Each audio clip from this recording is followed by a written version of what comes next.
but you guys couldn't hear me. Oh, Oh, we are live. how the Hey Keith, fuck? how you doing? I got a little bit of raspy voice because I yelled at my guys. Well, they must have. Throw my voice out. I do too, actually. I got a little cold because my wife works in a hospital, and it just keeps coming. It's killing me. Yeah, Um, guys. Hang on a second. Sorry. This is so weird. Hi, Mike. Yes, please. Thanks. Plastic. Thanks. you know, we're live, right? Yeah, I know. So this is what I Okay. do. On the fly, I take care of business, right? It's just Hmm. what's going to have to happen. So I sent What them out to was for a job and they were confused on something. And so because they're confused, I don't want them to do the wrong thing. So I had to do the next right thing. were they grocery shopping for you, and they needed to know paper or plastic? Tampons. That's why you were yelling earlier. I get it. It's all coming together now. There's a certain flow that, anyway. Um, so the name of this show escapes me. We were going to do something about where do you want to be in life, but we had a title, a running title, and I forgot what it was. Um, where are you now, and where do you want to be? I think is what we called it. And how do you get there? And how do you get there? Yes. So that's what we're going to discuss. Like, where do you want to be in life? It could be personal, business, any aspect of your life. And where are you currently, and how do you get to the next level? Right. So if I want to be on top of a mountain exploring the sensation of the world and being a guru of gurus and stuff, there's some things that have to get there first. And you Right. came up with a formula. I liked it. I had a different formula, but when we talked, it was like, you know what? I can do that.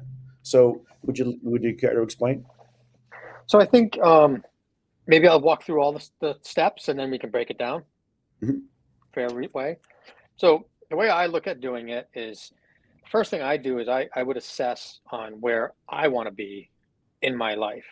And I've done this multiple times. I've done this for my personal life, I've done this for my relationship, and I've done it for my business. So where do I want to be in my personal life? Then you got to assess where you are now. How far away are you from what you want to be? What do you have going on for you now, and your hurdles? So the next step would be, what do you need to do to make it happen? So how do you overcome those hurdles? How do you move forward to that end goal? And then once you understand that concept, you need to break it down into smaller, manageable goals.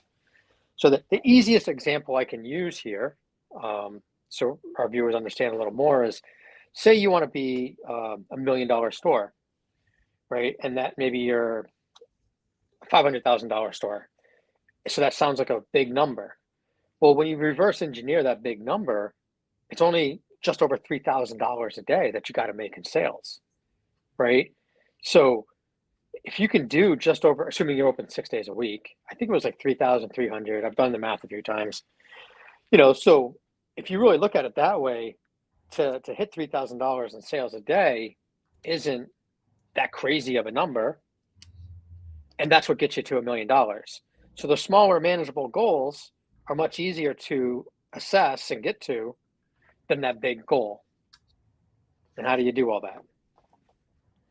Is this much money per day at 5 days a week? Yeah, I think it's 33 at 6 days, depending Yeah. on how many days That's you're open. from 0 to 1 million. That's all it is. Yeah. So as a person who has $1 million stores, I got to tell you, it's a big leap to go from 600 grand a year to a million to 1.2 and staying at 1.2. And the traffic flow, the employees, the stuff that you had to keep coming in, getting gear, there was that. And then just making sure that you didn't spend too much to get that much money back in.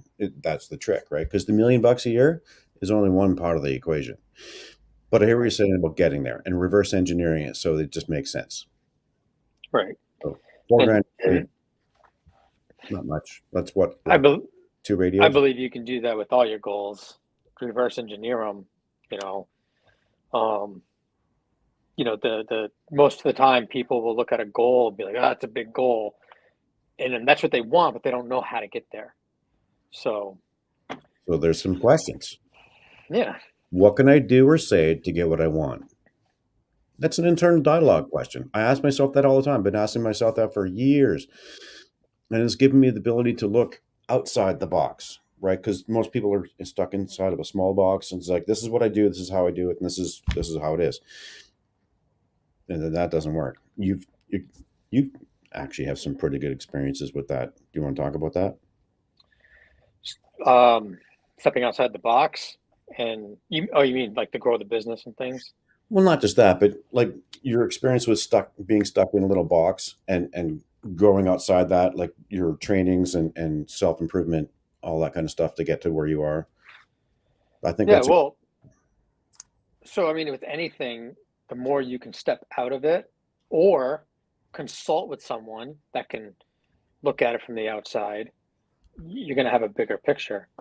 So, my greatest, easiest example is as I've transitioned more into that owner role of the business, I've realized my job's become more of the overseer of the business, in the sense, not in the sense of like, well, in the sense of money too, but I'm thinking in the sense of like how the systems are running, how the sales process is going. So my sales guy, actually, great example today. My sales guy, we get all these inquiries for tint, and we go, well, these are our options. You got this one, and this one.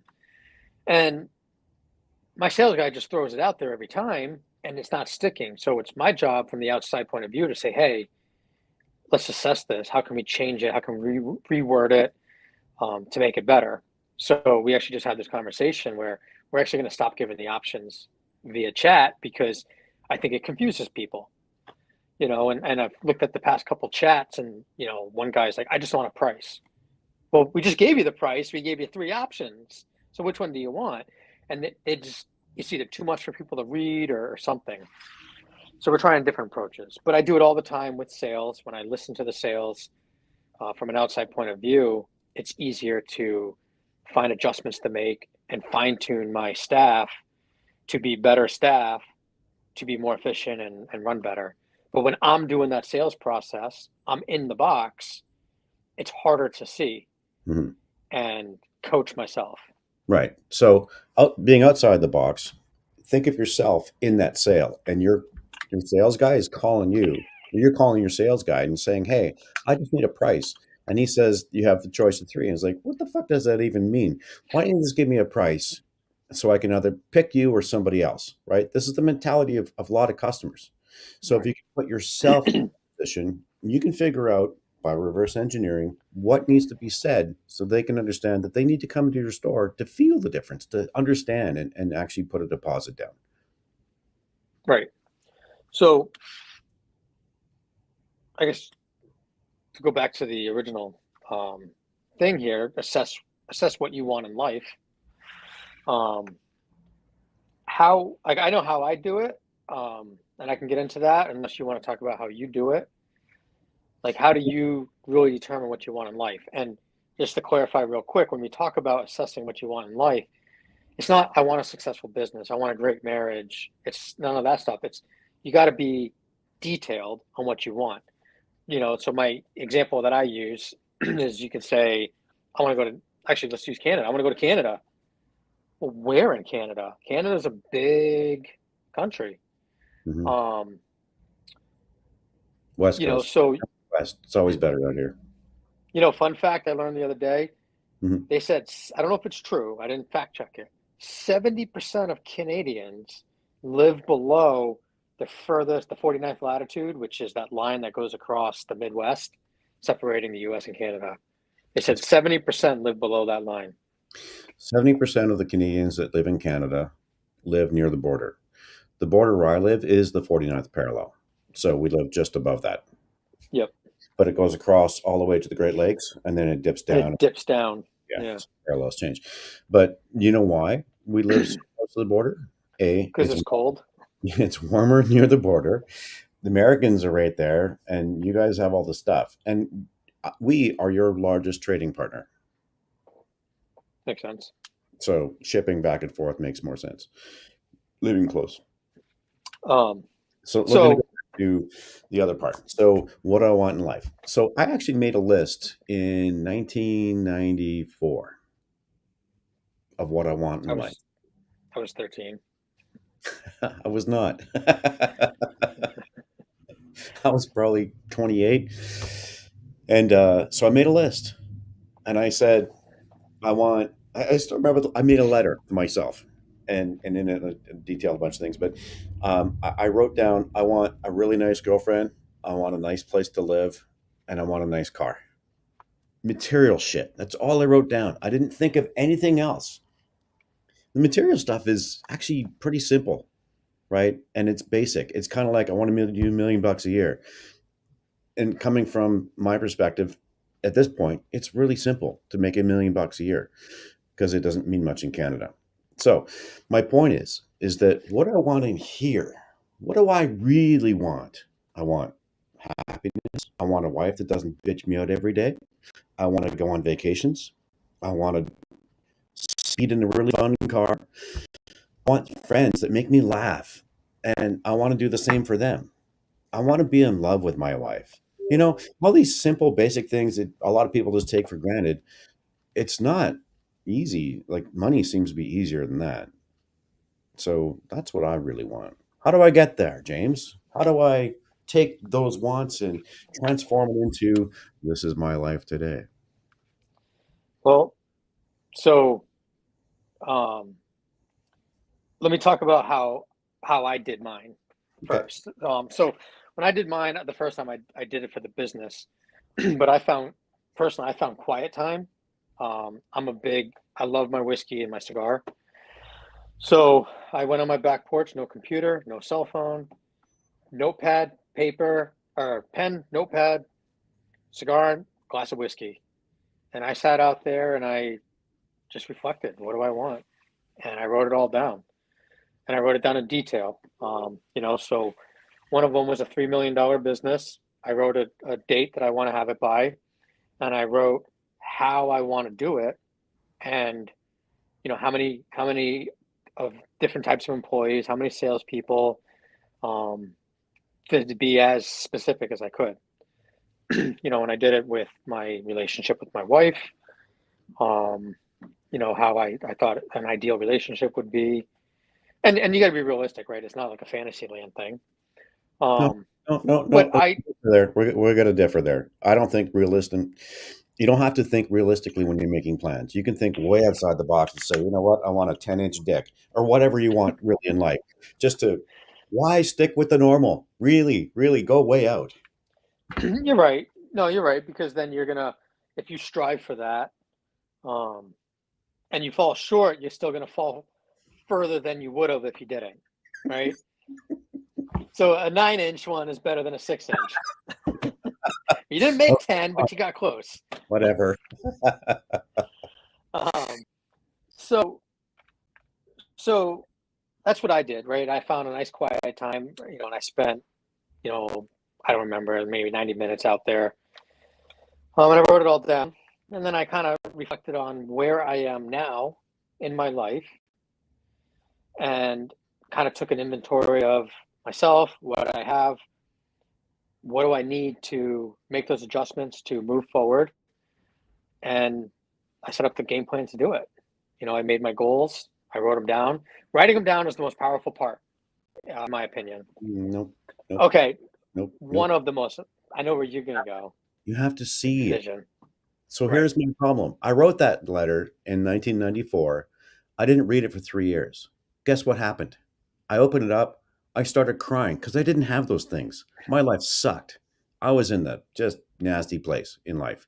And so I read that to myself. I was like, wow, what a loser. I just felt so shitty about myself because I hadn't attained any of those things. I was driving a shit car. I was living in a rooming house at the time. I couldn't afford anything else. And I amounted to nothing. And I didn't even have a girlfriend at the time. So visualizing it is one thing, but maintaining that vision is something completely different. And I think this is the most powerful thing that you can have. Case in point, I wanted a trip to Italy. I didn't want to pay for it. I wanted a trip to Italy. I didn't pay for it. I got a trip to Italy because I saw it. I saw it a lot. Like it's on my board. And that's what I do. I visualize. I see things in the future and I allow those things to happen. Manifest. Yes. Manifest them. No, and you're right. That is the most important part. And I think when you look at that part, the first step would be to write them down. Hmm. But writing them down isn't enough because I forget what you called it, but when you write down a goal and you say you write down a goal and you stick it on your wall, after what's 3 days, you become complacent. Yeah. Is that the word? Yes. And you forget about it. I mean, we do that with everything in life. So you got to refresh it and maybe write it down again. Hmm. Whatever you have to do to remind yourself of that goal so you can keep achieving it. Because at the end of the day, you want to wake up every day in your situation. You want to wake up every day and you go, I want a trip to Italy. I don't want to pay for it. And every single day, you're going to be, is this step I'm taking here going to move me closer to that trip to Italy? Or is it going to be further away? You Right. know, You and also do other things at the same time, much like calling your customer back to say, hey, we're here for you. Just want to know how you're doing. It's the same thing. It's like I call my Audison guy and say, hey man, where's my trip to Italy? Hey man, where's my trip to Italy? And you keep hounding and hounding and hounding in a loving, caring way, of course, because it's a relationship. But you keep pushing the button. And then at some point it just happens. yeah, I mean, they talk about, manifestation of your dreams, and it's really true. I mean, it's not a magic genie, but it does work, because if you're mindful of what you want and you can continue to move yourself in that direction, it's going to eventually happen. But if you don't remind yourself of what you want, you could be stepping in all different directions and you'll never know if it's going to happen. Mhm. So it's in a sense, it's like having a roadmap to your goal. Yes. It's kind of like this program today. We knew it was going to happen at 10:30. So we got all our ducks in a row to make sure it was going to happen. And then we put it into place. It's a Right. little simplistic form of the same thing, but it's nonetheless, we had forethought, we had goals, we're achieving those goals by continuing to do the things. So last week, we didn't come on because that wasn't realized, right? So typically, Eric is in the background making sure that all the stuff is done. He wasn't around last week; he was hanging out with his kids. So we didn't put the time and effort into making sure that it could work.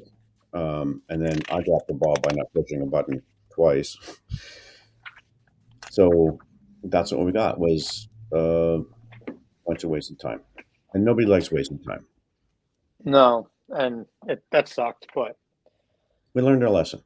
you learned a lesson, we move forward. Hmm. Because just like your goals, you're going to have hurdles, you're going to have speed bumps, and if you can, your best bet is to, part of when you're breaking your goals down into manageable sections is also trying to predict what could go wrong and what are you going to do if that happens.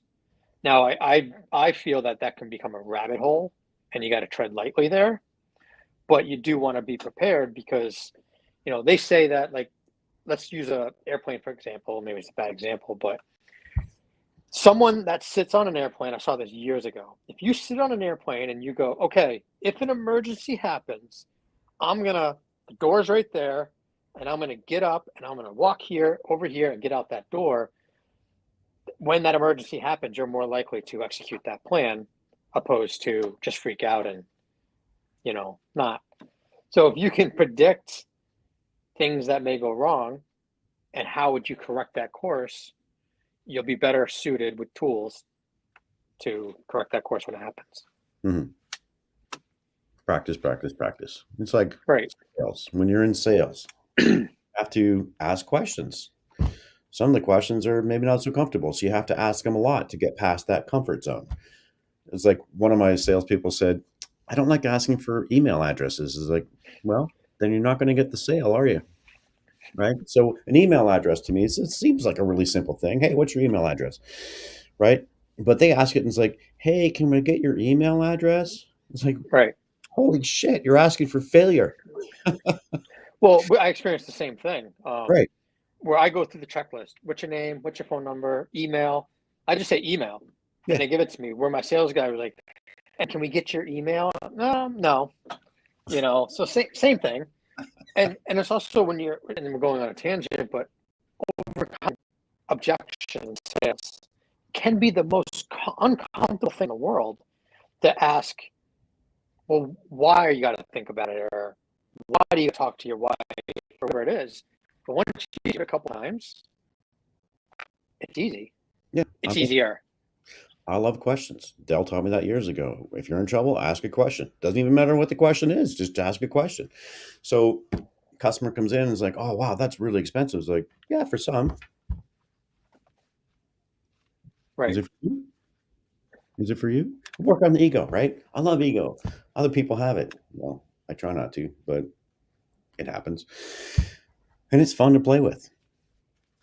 So to go back to the goals, Mhm. and all this, I think one thing that we didn't really discuss is how do you assess yourself on your journey, Uh, and how do you keep yourself on course and adjust if needed?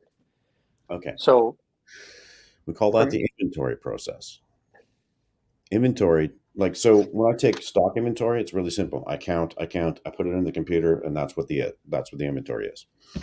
When you look at from personal inventory, so when you look at shit, look at what you're capable of, you may not understand what you personally are capable of because your vision's clouded. So asking somebody else, much like what we talked about last time about personal inventory, may be the most effective way to figure that out. So ask somebody who's like, okay, does this hairdo look good on me? Or whatever, right? Who cares with the question? and you got to make sure you ask someone who's going to be honest with you. Yes, that was my point. So having someone in your life that is not afraid of saying the truth is critical. Otherwise, you'll never get to the place we want to go. Right. Do you have that And person, James? I do. I have a good relation. I mean, my wife and my mother, um, they're very honest with me, and you got to be open to that honesty too, right? Right. Because if you're not open to it, they're going to stop being honest with you, and they're going to beat around the bush.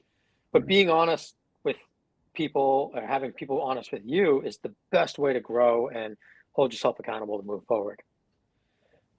I like to look at, every, say, quarter, look at your inventory and say, all right, how am I doing with this goal?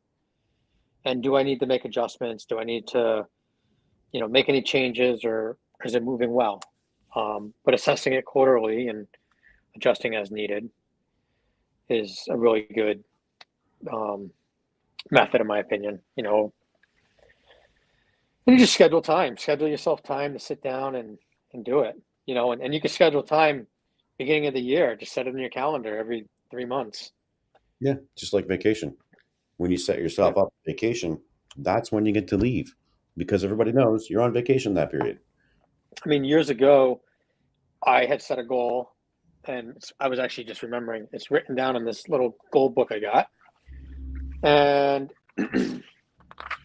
it is Act Audio running itself and profitable. And I've worked hard at that goal. And I can sit here, I'm at home, right? I'm not at work, because Act Audio is running itself, and we're still in business because we're profitable. I guess I can't say that, but we're profitable. You're Um, being Sorry. solid, being solvent. So, I've now achieved that goal. I'm still fine tuning it. I still got um, some minor tweaks I need to make, but I've achieved that goal. Um, and I worked on it hard. It took me 3 years basically since I wanted to get there. Mhm. And I actually used outside sources to help me get there. I'm part of, I've been part of three business coaching slash masterminds. Um, God, it's been 4 years, not 3 years, 4 years. So I did one, was the E-Myth program for 14 months. And then I was in the Apex, and now I'm with Thomas. We just switched to that one. When I have a meeting every week and we talk about pain points, goal, and a win. And, there's three of us. We go around a circle. We discuss any problems we might have, wins, and what do we want to do? And we give each other advice. And next week we meet again and do it again. Nice. Does that schedule at a specific time on a specific date for a specific Tuesday at 1:30 Eastern. For how long? 1 hour? It's about an hour, yeah. Sometimes we go 90 minutes. Okay. So that structure that you've put together creates an automatic response. I'm busy during that time period. It's in the calendar. Don't bug me during this period, right? Right. Same with this. Yes. When I'm at the shop doing this, and for me, the rule of thumb is my door is closed. So if my office door is closed, you don't come in unless the building's on fire and you need to get me out, or there's some dire emergency. And I don't close my office door that much, but I do when I need to do this or my business coaching. And then I'm going to start actually closing it more so I can focus on other things and not get distracted. But, an hour or two a day. But when my door's closed, you don't bother me. Right. We call that working on your business. Yep. Not in your business. So for those people out there that are business owners who aspire to being business owners or that kind of thing, then this is what we've learned in order to get to the place where we're at. So a few years ago, I gave myself 3 months vacation. I don't always take it. Some of those vacations are working vacations, but nonetheless, I leave for 3 months a year. And when I do that, I go have fun. I like visiting other car stereo stores around the world. It's, to me, a lot of fun. I also like to go visit manufacturers' trainings or manufacturers' buildings and look inside and ask them questions that they don't like me to ask. I also like to go on beaches and hang out and just walk. You like to enjoy your life? Yes, with my wife. She likes the same things. Super important to have that bond. And in order to do that, I had to get people, much like yourself, that could do the work that I needed to get done. So selling things at a profit, installing things that don't come back, and keeping customers happy. Like, it's a pretty simple process on paper. And you had to create the work on your business to create those things. If you never got a chance to work on your business, you probably wouldn't be sitting here. You'd be working on a car or something, selling someone. Yes. So for me, this was my first big year where I took a vacation without cellular service for a whole week. Nice. So I've really worked that up, and I was able to this year, and it was really good. But on the flip side of that, I took a week vacation with cellular service. I have another week vacation coming up in 2 months, and I got a 2-week cruise coming up in September. Beautiful. And I would never be able to do all this 3 years ago. And stepping out and working on my business, creating these goals and working towards them has helped me develop to be able to enjoy this lifestyle, similar to what you're doing. Mm-hmm. And also we go to the trade shows, right? Yes. It allows us to free up time to go to trade shows, go to SEMA, right? You and I were in SEMA together. We had a nice dinner. Yep. And, right, that was SEMA, right? Yeah, that was SEMA. I brought my wife. A lot of fun. Oh, yeah, that's right. That was a great dinner. Yeah. I was just in Toronto hanging out with my mom. She lives in Niagara Falls. I brought my kid, rented a Porsche. It was a lot of fun. So tomorrow we're going to go to California. I'm just going to drive down in the car, have fun, enjoy Redwood Forest. And then in July, we're going to go to China for 3 weeks. And then in September, we're off to Italy for 2 weeks. And then I need to throw a couple more weeks in to have more fun without the wife, because she only gets 5 weeks vacation. But do you think you'd be able to do all that if you never, did this goal building activity we just talked about, and you probably would be where you are now? Very important. Because when I was sitting in that rooming house crying over what I didn't have, that I expected myself to have, I realized something. In the moment, I realized that you only get what you make. And actually, I realized that when I was 8 years old. I really wanted a bicycle. So I learned at 8 years old, if you really want that bicycle, you got to go steal it yourself. There was no other way, right? So I've evolved that from stealing to I make my own world. It's my destiny. I get to choose. And a lot of people, I used to not truly believe it as much, but the more I've done it, the more I've realized that you can create your own world. You can create your own destiny. And I look now back at me years ago and some people nowadays, and sorry if anyone's watching this that's in this, that has that poor me, I have bad luck mentality. It's it's you. It's not bad luck. It's you're doing something or did something to create this, right? In a sense, that's what karma is. Because things that you do now may not affect you today, they will affect you later. And you have to make those changes for the better, stick for a while before you start seeing that positive side of things, because it's not instant, it takes time.